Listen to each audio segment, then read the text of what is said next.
Halo teman-teman, selamat datang di Stockbit Academy. Saya Riko dan di video kali ini kita akan belajar bareng tentang sektor consumer goods.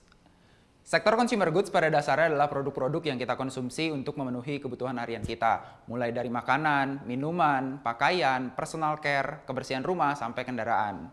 Bisa dibilang, sektor consumer goods ini punya ruang lingkup yang luas. Nah, karena luas, karakteristik bisnis di masing-masing produk pun jadi beda. Supaya lebih gampang dipelajarin, kita bakal belajar berdasarkan kategori produk-produk consumer goods ya. Yang pertama adalah consumer staples. Kategori ini diisi oleh barang-barang yang esensial buat hidup layak. Kalau barang-barang ini di rumah kamu habis, udah pasti banget kamu harus beli lagi. Contoh produk-produk dari consumer staples ini tuh misalnya bahan-bahan makanan kayak beras, minyak goreng, mie instan, tepung, dan masih banyak lagi. Selain makanan, ada juga barang-barang kayak sabun mandi, sabun cuci piring, lampu, dan sejenisnya. Perusahaan-perusahaan di sektor ini tuh contohnya kayak Unilever, Sido Muncul, Indofood CBP, dan juga Mayora. Intinya, masyarakat bakal rutin beli barang-barang ini. Nggak peduli waktunya kapan. Kalau udah habis, wajib hukumnya buat beli lagi barang-barang ini karena sifatnya emang basic needs. Nah, ini jadi karakter pertama dari sektor staples, yaitu non-cyclical atau gampangnya kebutuhan produk-produk ini nggak ada siklusnya. Karena udah pasti dibutuhin orang-orang buat bertahan hidup, alias kebutuhan pokok.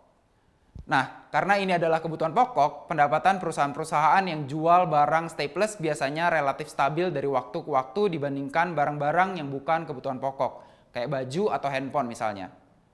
Beragam produk-produk consumer goods ini bisa kamu temuin di pasar, minimarket, atau bahkan di supermarket. Dan pastinya kamu tahu nih, ada banyak banget pilihan buat satu produk. Entah beda merek ataupun beda ukuran kemasannya. Tapi karena belanjanya rutin, biasanya kamu udah tahu brand apa dan ukuran mana yang bakal kamu beli. Pilihan ini biasanya terbentuk dari promo dan iklan yang kamu lihat di berbagai media. Pemainnya di industri staples juga biasanya menarget mass market, alias masyarakat luas.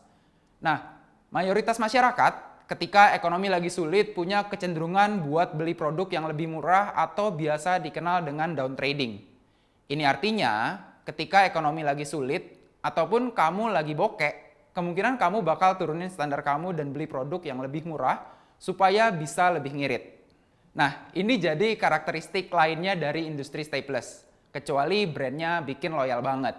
Masyarakat akan cenderung sensitif kepada kenaikan harga pada saat ekonomi lagi nggak bagus.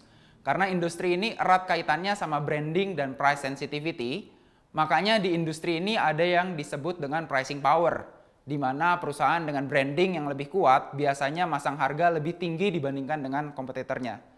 Tapi barangnya tetap laku gitu. Supaya lebih ngerti tentang konsep pricing power ini, kamu bisa baca modul 3 tentang analisis fundamental atau lebih tepatnya di chapter 2. Nah, setelah kenalan sama sektor consumer, kita akan belajar gimana cara analisa sektor consumer di video selanjutnya. See you!